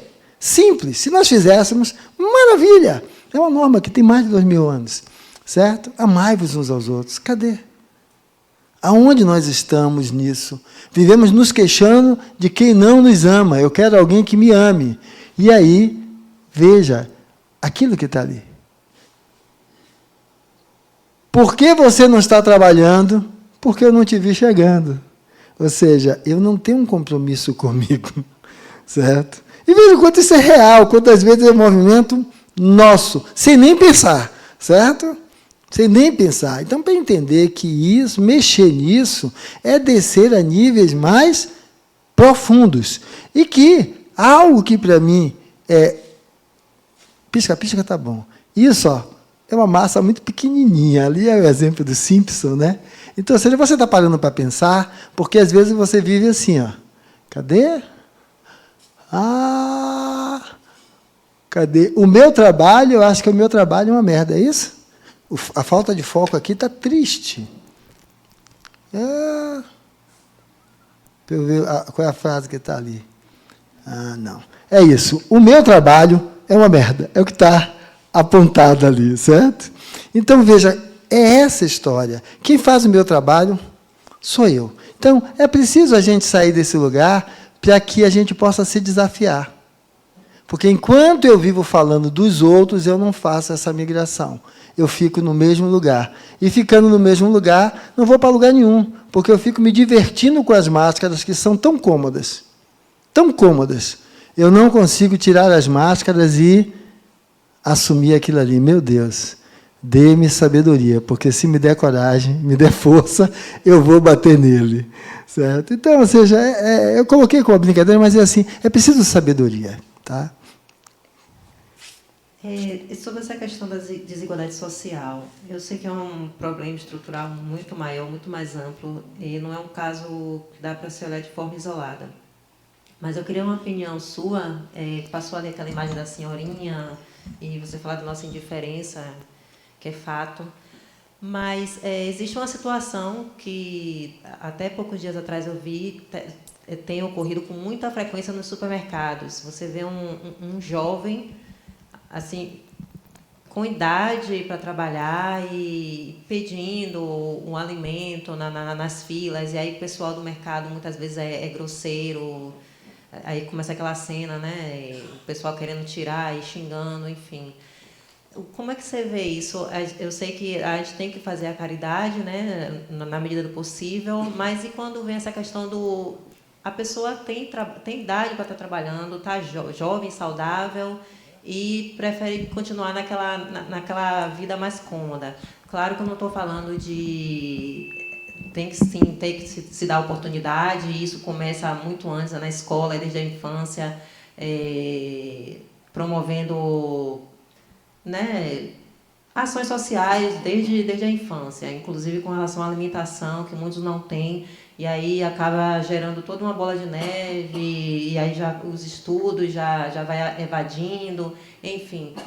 Mas nessa situação, como é que a gente fica? Você acha que a pessoa tem que ajudar nessa situação ou não? Olha, eu acho o seguinte, eu tenho que buscar responder para mim qual é o meu papel social. Se o meu papel é de dar migalhas. Se for de dar migalhas, eu vou discutir aonde eu dou a minha migalha. Ou se o meu papel social é de ser agente de transformação. Tá? Se for dar migalhas, se eu vou dar dentro do supermercado, na sinaleira, agora qual é o meu papel social? Eu não estou dizendo que eu vou ter que levantar a bandeira. Eu gosto de uma coisa simples. Onde você trabalha, no que você trabalha, busque olhar com essa equidade que a gente comentou um pouco aqui, de respeito ao outro, as pessoas com que você lidar. Com respeito àquilo. Busque lidar dessa forma. Se você faz isso, você trabalha ali no balcão, o cara vem jogando 1000 coisas em cima de você, você olha para ele e diz, isso não é meu. Calado consigo. Isso não é comigo. Depois que ele despeja tudo, você diz, e no que eu posso ser útil? Quando você faz esses movimentos de maneira consciente e clara, que você entende o seu papel nessa transformação, aquilo não incomoda tanto. Aquilo não incomoda tanto no sentido de é dar ou não é dar a migalha, certo? Eu vou saber se o que eu estou dando, por exemplo, leitinho, você dá o pacote de leitinho, ele leva, não é para dar para a criança não, é para trocar por droga, tá? Então, o que é que eu faço? Eu tendo a aplicar os meus movimentos de auxílio a instituições onde eu sei que aquilo vai ser utilizado de maneira clara, direta, objetiva. Eu faço com que os meus esforços nisso, no meu atuar profissional, englobe esses aspectos, certo? Para quê? Para que, quando eu me sinto engajado nesse processo, eu sei o que é aquilo ali. Entendeu? Não vou olhar para aquilo e dizer, aplaudir porque alguém deu uma surra no cara porque estava pedindo. Aquilo é um absurdo. É desrespeito ao direito ali da outra pessoa. Mas eu acho que eu preciso sair desse lugar. Se o meu lugar ainda de compromisso social é saber o que eu dou na sinaleira, o que eu dou dentro do mercado, eu acho que eu preciso repensar o contexto de o que é um posicionamento social. Tá? A realidade do trabalho. A gente descreve como se houvesse a opressão dos outros sobre nós. Mas ali é um leão e não está comendo um coelhinho, está comendo o quê? Uma raposa. São dois predadores, porque nós achamos que nós somos a vítima e o predador está sobre nós, né? Como é que você lidar com a pessoa que você pede para fazer um trabalho? Como é que você lidar quando você chega no caixa e, às vezes, naquele dia, a mulher do caixa ali tratou mal? Ah, por mim, ela vai ser demitida. E quando você não está bem? Tá? Então, não dê uma de coelhinho, assuma o predador que você também é. Assuma o predador. Saia desse lugar do coelhinho que está sendo devorado. Assuma que você também é um predador. Veja onde você está sendo um predador, para que talvez mudando a sua postura, você possa, então, estar irradiando uma atmosfera que não coagule aquela mesma experiência sobre você. Mas por que eu passo por isso? Eu atraio isso até o momento que eu passe a ter uma postura diferente disso. Porque aí você vai começar a ter uma noção diferente, né? Que é aprender a lidar com a escolha de profissões no sentido de que, mas a gente já tem nossa profissão, tá? Isso lhe satisfaz? Não. O que você vai para adiante? Quando você compartilhar com mais jovens, o que é que você dá de imprint para ele? Eu achei uma coisa interessante, eu cheguei na maternidade, José Maria de Magalhães, tinha uma plantonista, ela tinha uns 8 meses aí de formada, eu estava lá, né? E aí ela já estava, acho que, dando 36 horas, e aí, pô, está cansada? Poxa, estou aqui há 36 horas, poxa, já doida para poder sair. E aí falou um pouco sobre essa dificuldade, né, que tem a questão do aviltamento da condição do trabalho em qualquer área. O professor hoje, certo? O médico, o engenheiro, tudo porque o quê?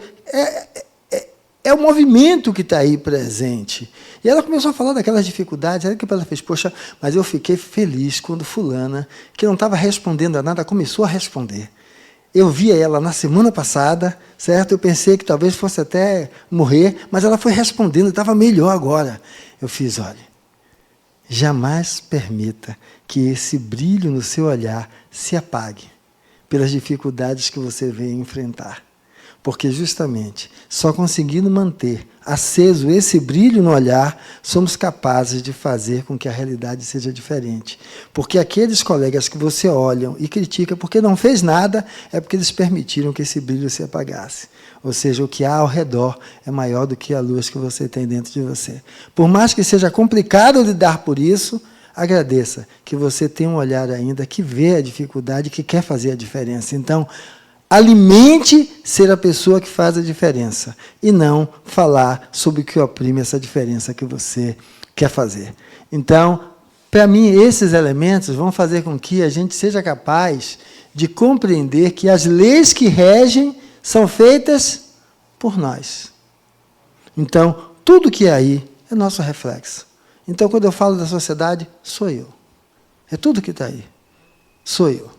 Então, quando eu olho a partir daí, eu preciso me questionar e entender que a sociedade não melhorará enquanto não houver menos egoísmo, menos cobiça e menos orgulho. Enquanto não for assim, vai ficar difícil. Só que diminuir tudo isso só começa diminuindo em mim. Sem diminuir em mim, não. E, para mim, essa é o grande trabalho é esse, né? Ou seja, que eu diria a vocês o quê? Estar aqui hoje, sexta-feira, de noite, que eu podia estar curtindo no barzinho, no restaurante, faça desse movimento algo maior. Como, Fernando? Converse. Você não liga às vezes para o outro para falar de futebol, novela. Converse sobre o que essa ou outras aulas mobilizarem você. Converse sobre o que isso tem refletido na sua vida. O que você olha, acha que seria legal, mas você não consegue fazer. Ou seja, rompa esse muro da indiferença, não. Rompa esse mundo da não exposição ao outro. Não tema o outro, entenda o outro como a capacidade de você se conhecer melhor e fazer essa grande diferença. Mais alguma pergunta que já está no nosso limite para devolver para ele, mas ainda dá para responder alguma coisa.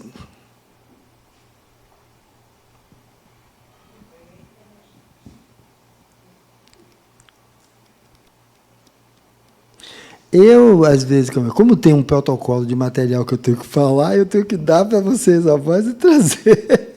de volta, né? Se fosse mais livre, ficava mais à vontade. Mas eu gostei que vocês participaram bastante, né? Então... Augusto.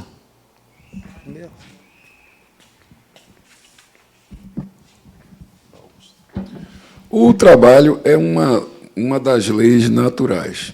Tá? Mas a gente fala no trabalho como uma lei moral. Se moral ela é aplicada ao ser humano. Mas eu queria saber como você conceituaria o trabalho que é feito por instinto, por aqueles que têm uma inteligência limitada no reino animal, porque é trabalho. Vamos dar um exemplo. A fábula da cigarra e da formiga. A formiga trabalhando a vida toda para ter comida no inverno. Isso é um trabalho. Não há uma moralidade, não há um senso social. Quer dizer, social, por instinto, acaba sendo, porque eles trabalham em sociedade. Como é que você vê, sendo uma lei natural, esse trabalho que você não pode classificar como moral? Eu tenho uma dificuldade com o contexto moral, porque para mim moral não é coisa boa. Moral é um conjunto de regras. Moral é... Troca aí. Não, troca esse. Pronto. O de cá estava bem comigo, eu fui trocar. Para mim, então, eu prefiro falar de ética. Tá? Porque, por exemplo, como muçulmano, eu posso ter 10 mulheres desde quando possa sustentar. Aqui, se eu tiver mais de uma, isso é bigamia. Então, moral vai estar sempre num secto. Eu gosto do outro olhar. Então, olhando o trabalho como um construto ético que valida o ser humano enquanto a si mesmo e a sociedade na qual ele vive, vamos entender que nós fomos criados como simples e ignorantes. Você lembra daquele quadro que tinha uma seta lá do Big Bang até cá embaixo? E o que é que foi criado? Algo chamado princípio espiritual. E o princípio espiritual vem jornadeando de estrutura em estrutura, cada vez no nível de maior complexidade, integrando a si protocolos funcionais. Então, os animais não racionais, eu vou dizer não racionais, mas assim mostra que alguns animais têm também um construto racional, mas muito distante do que nós temos. Por isso eu vou usar não racional, que, por exemplo, alguns testes com golfinhos, né, são feitos e mostrados nisso e outros animais. Então, vamos voltar para isso. Esses protocolos que nós integramos, ele não vem a partir do momento que chamamos o corpo físico animal de humano, já vem de antes. Então, essas construções, que é o trabalho que está amarrado à ética, a ética do que? A ética da evolução do construto, do princípio espiritual enquanto ser atuante. Então, jornadeando em cada uma dessas coisas, ele vai viver o contexto do gerar, o contexto do prover, onde o macho lá, ou a fêmea, provém aquilo, da construção do local de proteção da colônia em si como um todo. Então, a meu ver, isso são liames da construção dos protocolos que esse ser, no construto evolutivo, vai usando continuadamente. Então, por exemplo, a lei da preservação, a lei da autopreservação, tudo isso vai estar havendo nesses animais. E que não é um construto do cognitivo, mas é dentro de um automatismo. E se nós formos olhar, nós somos muito mais movidos por automatismo do que por escolhas conscientes. Então, quando eu olho para isso, eu vejo que quando eu coloquei a célula, foi me reportando a isso. Se você for olhar, sair de um ser, sair de estruturas não celulares para estruturas unicelulares, da unicelular anucleada para nucleada, de uma estrutura celular nucleada para você migrar para tecidos e daí para órgãos, é um construto evolutivo, onde você vai ter aí a migração do princípio espiritual, como a gente descreve, indo de uma estrutura para outra. Então, está ligado a isso. O trabalho não está ligado a uma lei moral. O trabalho está ligado à lei primordial, que fala da evolução do princípio espiritual na sua espectro de interação com a vida. E que no humano ele ganha o construto da cognição para nos dar algo que só o espírito tem, livre-arbítrio. Agora não é mais automatismo, é escolha. Eu estou escolhendo, mesmo entendendo que essa janela é estreita, né? É escolha. Agora eu vou aprendendo o quê? Com tudo isso que já estava antes. Eu venho trazendo isso. Então, a gente não sabe exatamente qual é o ponto de transição onde sai do animal não humano, né, para o animal humano, e dizer, ó, é esse ponto. Mas vamos vendo que vamos aprendendo coisas em cada uma dessas estruturas, cada vez mais complexas, na qual o princípio espiritual vai se fazendo presente, até o momento que ele ganha, então, uma capacidade de discernimento, que ele diz, eu. E aí ele não é mais a colônia, que, por exemplo, formigas são uma colônia, aquilo é um bloco só. Uma matéria lá de cães é um bloco só. Quando você diz eu, é porque você saiu do coletivo. E aí você vê o coletivo e você. Mas essa saída que vai abrilhantar o momento que diz eu, espírito, ela não lhe tira do coletivo ainda. Você vai ver que boa parte das suas atitudes estão pautadas nesse elemento do coletivo que vem de múltiplas experiências. E a ideia é você sair de uma atitude guiada pelo coletivo para que suas atitudes sejam guiadas por suas escolhas. Tá? Suas de verdade, não suas quando a gente diz, eu quis ser médico. O quanto ser médico não foi resultado das aspirações culturais? Porque há 32 anos atrás, certo, era visto que médico era o quê da questão, certo? Era o desejo de minha mãe, eu digo que é meu, né? O quanto a questão de ser médico é influência de vidas passadas, porque eu já fui médico lá em uma outra encarnação, e o que eu estou dizendo que sou eu exatamente é uma repercussão de tudo isso. Então, para mim isso é um construto do coletivo, então não de algo como indivíduo, princípio em si, mas do coletivo, que ele vai agregando todo esse elemento do trabalho como diretriz evolutiva do ser. Não sei se eu respondi o que você tinha colocado.